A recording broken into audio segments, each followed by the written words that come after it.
it's Joey. Welcome back to my channel. I'm here to very quickly do a TBR for the O.W.L.s magical readathon. In case you were wondering, yes, my prediction was right. The first term of school was extremely busy and then things just kind of went crazy with the coronavirus. It's now the holidays, which means I have more time. Also, just because of the way things are, I kind of have more time on my hands because I can't go out to see friends. So I'm making an effort to catch up on videos and things like that. My favourites from 2019 is still in the works.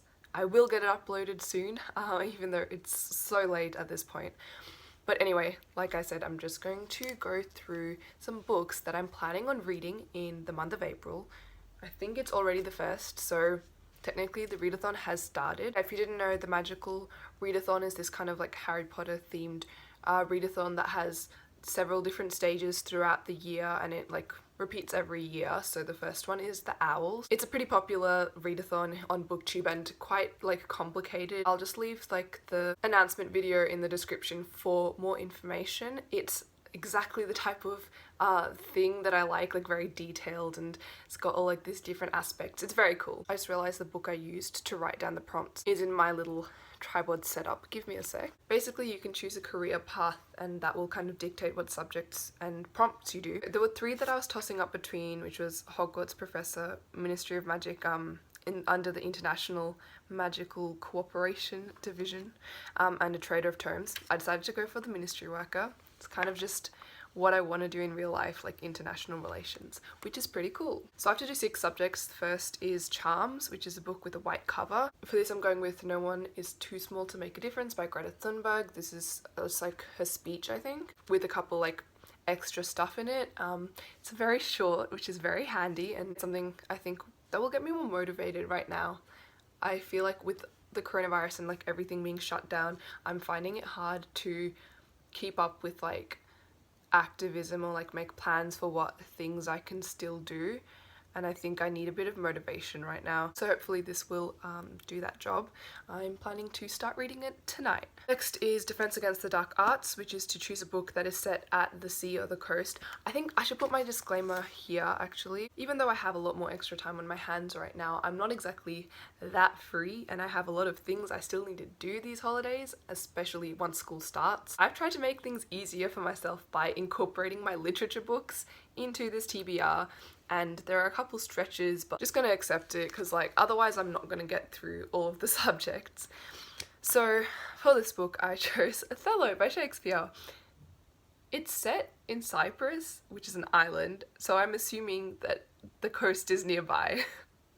Like it's not like it's specifically set by the coast. The ocean is there. I think it works. Let me know if you disagree or if you think that it's still a good choice, but pretty happy that I made that link. Again, quite short, have to read it anyway for literature, so this is winner right here. Next is The History of Magic, a quicker book with witches and wizards in it. Now so far you might be thinking, yeah Shoei, you seem like you've got things under control, you've chosen a lot of short books, trying to make things easier on yourself. I see it, I get it. Here is where I contradict that completely by choosing a real chunky book. I borrowed it from the library. I wanted to reread it for a long time, so I just thought, I'll do it. I was planning to read it sometime during April, so I might as well just, give myself that challenge. I've gone with Strange the Dreamer by Laini Taylor.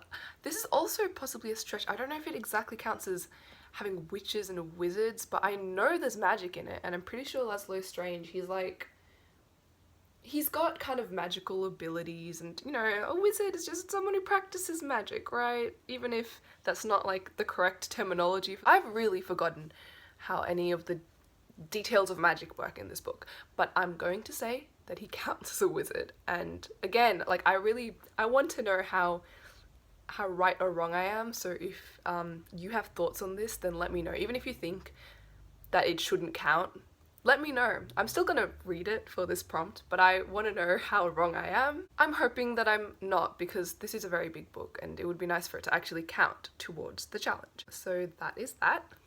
The next subject is Potions, which is to read a book that is less than 150 pages. again really works for me, trying to keep this TBR short.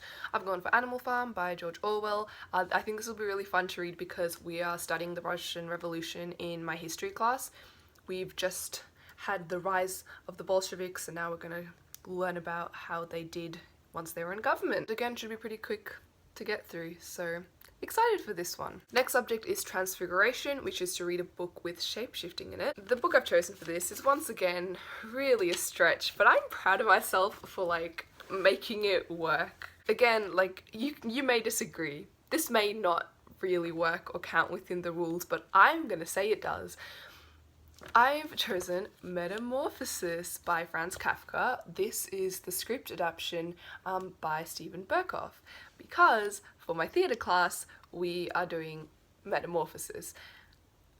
And so this is just like the script, like it's the script of Metamorphosis.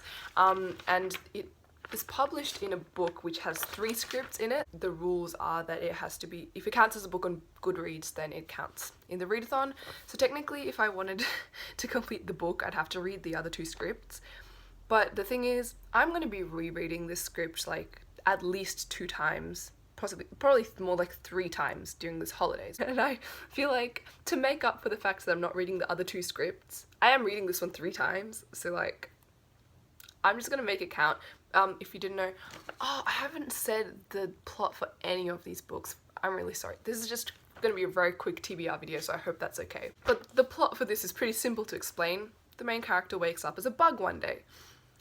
And there you have it, the shape-shifting in the premise. Very simple, and yeah, makes my life easier. And the final subject I have to do is Muggle Studies, which is to read a contemporary book. For this, I'm going to read Pumpkinheads by Rainbow Rowell, and I've forgotten the name of the illustrator. I'm gonna just read this as an ebook because my library has it, and I'm sure it's gonna be very short and quick to get through. Most of the books on this TBR are just trying to make my life simpler, but there are a couple, well, there is one significant wildcard in there, which we will see. I guess because all the other ones are shorter, I'll have more time to like really get through this one. So those are all of the books for the magical readathon that I have planned, but I do have some more books I want to get through in April, which will be much more of a challenge to get through all of these, but like these are on my TBR. First is one that would still count to the magical readathon.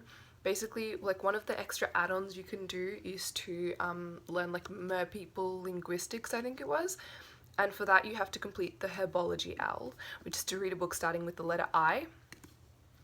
I wanted to complete this challenge just because I would want to learn the language of merpeople. It just sounds really cool. It's not really required, so this is just something that if I feel like it or if I have time, then maybe I'll pick up. It's a possibility, but probably not. And that is Insomniac City by Bill Hayes. This book has a funny story behind it. Basically, when we first moved into this house, this book got delivered to our address, but none of us, like no one in my family had ordered it. So I think that this was a book that the previous owner had ordered and like it just came through late or something. I think we tried to get it back to them, but like they just didn't like get it. Anyway, I ended up with this book and I don't know anything about it. Like, I just have it. And it's got a kind of nice cover and it sounds relatively interesting. It's like a memoir type of thing, like told in vignettes. And I think the author's like a photographer, so there's like photography throughout it. It's a possibility, it's just on this list. Who knows if I'll get to it. And the next 2 books I am planning to definitely kind of read, whether I finish them as entire books or just kind of skim through them. This is again for my theatre class. I've got Brecht for Beginners, which is like a graphic biography of Bertolt Brecht. I don't think that's how you pronounce his name. Creator of this style called epic theatre, which we kind of are using as an influence for our production. May not really be using epic theatre, but just something that I wanted to read about for that subject. And then we've got Manifestos of Surrealism by Andre Breton. This is a very dense book and I'm assuming it will take a lot of brain power to read all of it, but again, surrealism is something that we're kind of using as an influence, so wanted to like learn a bit more about it. I think I'm more just kind of going to skim through it just to kind of get some ideas and the feelings of how surrealism works. The next book I really want to read in this holidays because it's just been like right at the top of my TBR for so long, and I just want to get to it. And I am worried that, you know, as the year goes, I'll just keep getting busier, as I always tend to do. So this is kind of like always in my TBR, I'm always like, oh, I'll pick it up now, I'll pick it up in these holidays, and I just never get to it. But that is an absolutely remarkable thing by Hank Green.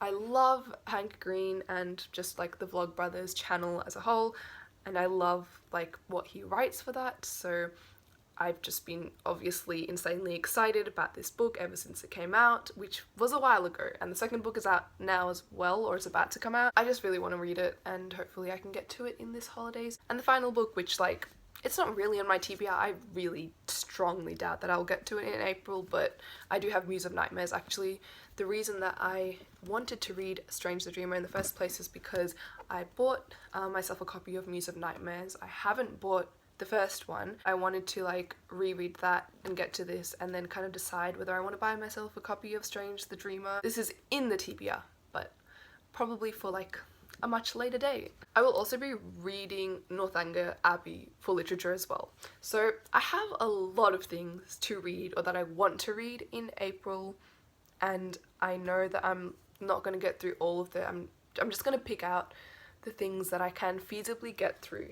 But in summary, these are the books that I'm going to read for the Magical Readathon, plus Pumpkinheads and Metamorphosis script. And these are some other books it would be nice to get to, and that I may read parts of, but who knows. So yeah, I haven't watched like any booktube videos for the last month or two, and I've just been kind of catching up now, but I will be checking out people's TBRs. Let me know if you're taking part, what you think of the TBR, etc. Do you want me to vlog? I don't know, maybe I could do vlogs of this. We will see. Good luck to anyone else participating, and hopefully you'll see me on here a little bit more in the comment section, making some of my own videos. We will see. Hope everyone is doing well, of course, with the whole situation right now, and just in general since I've been gone. So that's the end of this video. I hope you've enjoyed. If you did, then maybe leave a like, subscribe if you haven't already. I hope you're having a lovely week, and I'll see you in my next video. Bye.